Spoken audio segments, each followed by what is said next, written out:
Hello viewers, নমস্কার। Welcome back to my YouTube channel. আজকে আমি খুবই মজাদার একটি মাছের রেসিপি আপনাদের সাথে শেয়ার করব। আজকে আমি রান্না করব শাপলা পাতা মাছ, অথবা কেউ কেউ শঙ্কর মাছও বলে থাকেন এটাকে। তো এই মাছ আমি কিভাবে আজকে রান্না করেছি সেটাই আমি আপনাদের দেখাবো। তো চলুন দেখে নেওয়া যাক। বাজারে যেভাবে কেটে কেটে ওনারা বিক্রি করেন, তো সেখান থেকে এরকম এক পিস আমাদের বাসায় নিয়ে এসেছে। তো এই মাছটাকে আমি এখন কেটে পিস পিস করে নেব। মাছটা কিন্তু বেশ বড় সাইজেরই ছিল দেখে মনে হচ্ছে। তো এই মাছটাকে আমি এখন একদম কেটে ধুয়ে একদম পরিষ্কার করে নেব। তো মাছটাকে আমি কেটে ধুয়ে একদম পরিষ্কার করে নিয়েছি। দেখুন কতগুলো হয়েছে মাছের পিস, অনেকগুলো কিন্তু মাছের পিস এখানে হয়েছে। তো এই মাছগুলো তো আমি সব রান্না করব না, যেগুলো রান্না করব ওগুলো আমি এখন রেখে বাদবাকি যেগুলো ওগুলো আমি ফ্রিজে রেখে দেব। দেখুন মাছের পিসগুলো কতটা সুন্দর হয়েছে। তো মাছগুলো আমি ফ্রিজে রেখেছি এবং যেগুলো রান্না করব ওগুলো রেখে দিয়েছি। মাছের যে উপরে একটা চামড়া থাকে, যেটার উপরে বালু শক্ত হয়ে থাকে, বালু ওটা কিন্তু ওই চামড়াগুলো গরম পানিতে, একদম ফুটন্ত গরম পানিতে দিয়ে পরিষ্কার করে নিয়েছি। তো এই মাছগুলো আমি রান্না করব, এই জন্য এখানে নিয়ে নিয়েছি। এর ভিতরে সামান্য একটু লবণ এবং সামান্য একটু হলুদের গুঁড়া দিয়ে দিলাম। লবণ এবং হলুদের গুঁড়া দিয়ে মাছগুলো খুব সুন্দরভাবে ম্যারিনেট করে নেব। তো সবগুলো মাছ খুব ভালোভাবে ম্যারিনেট করা হয়ে গিয়েছে। এরপরে আমি চুলায় একটা কড়াই বসিয়ে দিয়েছি এবং এর ভিতরে পরিমাণ মতো তেল দিয়ে দিয়েছি। তেল খুব ভালোভাবে গরম হলে আমি মাছগুলো ভেজে নেব। আমি অল্প অল্প করে মাছ দিয়ে ভেজে নেব যাতে ভেঙে না যায়। তো এখানে আমি 4 পিস করে মাছ দিয়ে আমি ভেজে নিচ্ছি।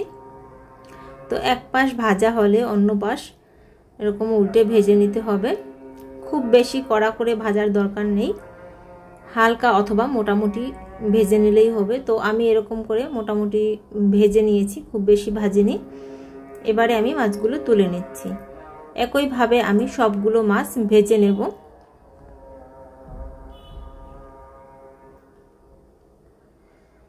তো সবগুলো মাছ তুলে নেওয়ার পরে এরপরে যে মাছগুলো আছে বাকি ওগুলো আমি দিয়ে দিচ্ছি। এই মাছটা কিন্তু খেতে ভীষণই ভালো লাগে। তো আমি যেভাবে রান্না করি, আপনারা কিভাবে রান্না করেন আমি জানি না। তো আমি যেভাবে রান্না করি এটা আপনাদের সাথে আমি শেয়ার করলাম যে আমি এভাবে রান্না করি। এভাবে রান্না করলে কিন্তু খেতে ভীষণ ভীষণ ভালো লাগে। আমি একদম মাংসের মতো করে কিন্তু এই মাছটা রান্না করি। মাংসের যে মশলা যেগুলো আমরা দিই মাংসে, ওগুলো দিয়ে আমি এভাবে মাছটা রান্না করি। তো এরপরে আমি যে চামড়াগুলো ছিল মাছের ওগুলো কিন্তু দিয়ে দিলাম। এই চামড়াগুলো কিন্তু খুব বেশি ভাজার দরকার নেই, হালকা একটু ভেজে নিলেই হয়ে যাবে। বেশি ভাজলে কিন্তু এগুলো অনেক বেশি শক্ত হয়ে যাবে। তো হালকা একটু ভেজে নিয়ে আমি তুলে নিচ্ছি। এরপরে আরও কিছুটা পরিমাণ তেল দিয়ে দিলাম, আর 2 টেবিল চামচ তেল দিয়ে 3 টুকরা দারুচিনি, 2টি এলাচ, 2টি তেজপাতা দিয়ে দিলাম, কয়েকটি জিরে দিয়ে দিলাম ফোড়নে।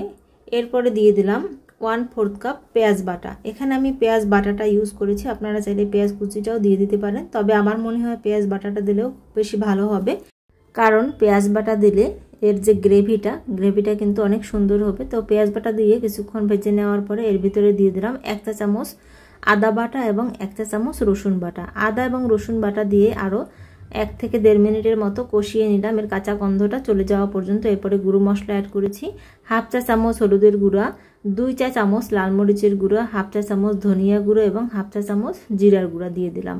এরপরে কিছুটা পরিমাণ পানি দিয়ে মশলাটা খুব ভালোভাবে কষিয়ে নিতে হবে। চুলার আঁচ মিডিয়ামে রেখে মশলাটা খুব ভালোভাবে আমি কষিয়ে নেব। মশলাটা যত বেশি ভালোভাবে কষানো হয় রান্নার স্বাদটা কিন্তু তত বেশি বাড়ে। তো স্বাদ মতো আমি লবণ দিয়ে দিলাম। এরপরে আরও কিছু সময় কষিয়ে নিলাম।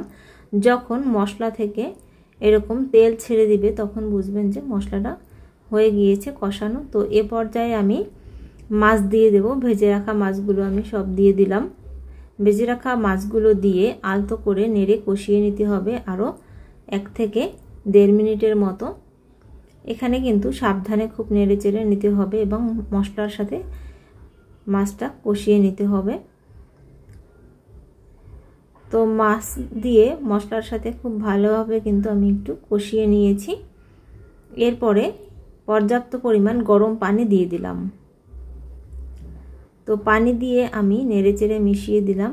খুব বেশি পানি দেওয়ার দরকার নাই, যেহেতু আমি এর ঝোলটা একটু গাঢ় করব, খুব বেশি পাতলা করব না, এই জন্য এর ঝোলটা কিন্তু আমি কম দিয়েছি। আপনারা যদি পাতলা খেতে চান তাহলে আর একটু বেশি পানি দিয়ে দিতে পারেন। তো চুলার আঁচ মিডিয়ামে রেখে আমি মাছটা রান্না করে নেব। এ পর্যায়ে দিয়ে দিলাম 4টে কাঁচামরিচ, একটু মাথাটা কেটে দিয়েছি। এরপর দিয়ে দিলাম 1/2 চা চামচ গরম মশলার গুঁড়ো। আবারও হাতা দিয়ে খুব ভালোভাবে নেড়েচেড়ে দিলাম। নেড়েচেড়ে মিশিয়ে দিয়ে চুলার আঁচ মিডিয়ামে রেখে, মিডিয়াম টু লো এর মাঝামাঝি রেখে ঢেকে রান্না করে নেব 5 থেকে 6 মিনিটের জন্য। তো 6 মিনিট পরে আমি কিন্তু ঢাকনাটা খুলে দেখাচ্ছি আপনাদের যে কেমন হয়েছে।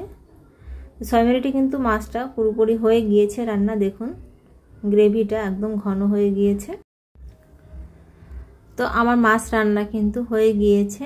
এ পর্যায়ে আমি চুলার আঁচ বন্ধ করে দেব এবং মাছ সার্ভ করে নেব।